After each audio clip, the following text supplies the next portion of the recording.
12,000 करोड़ की लागत से दरभंगा एम्स का निर्माण होगा, ऐसा पेपर के माध्यम में देखा जा रहा है।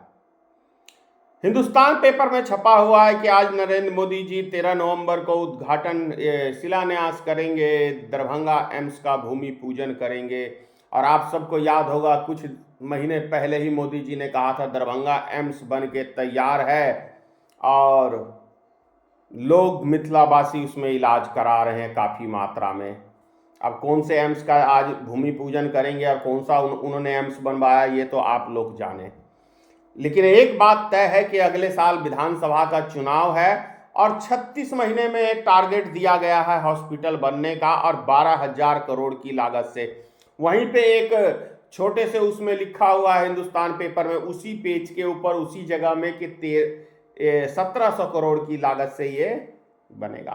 तो 12,000 करोड़ निकासित होके 10,300 करोड़ का मतलब है कि बंदर बांट होने वाला है। एक बड़े घोटाले की फिर से मोदी जी योजना बनाए हैं, क्योंकि मोदी जी का मतलब मोदी जी है, घोटाला ना हो ऐसा हो ही नहीं सकता है।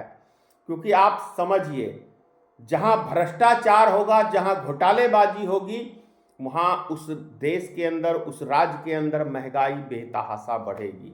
जहाँ पे ईमानदारी अफसर रहेंगे, ईमानदारी से काम होगा, वहाँ पे हर चीज कंट्रोल होगा।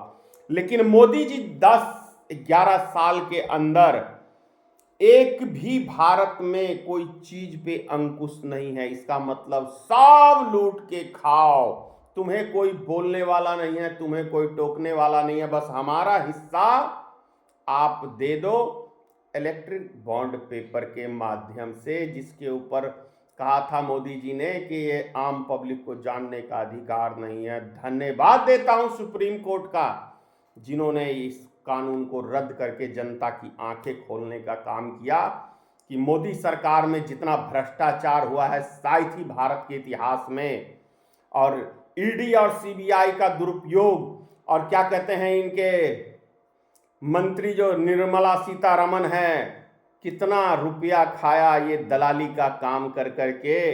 यानी भाजपा सरकार एक भ्रष्ट सरकार, और भ्रष्ट सरकार का मतलब है कि देश में महंगाई बेतहाशा, किसी चीज पे, किसी वस्तु पे कोई कंट्रोल नहीं।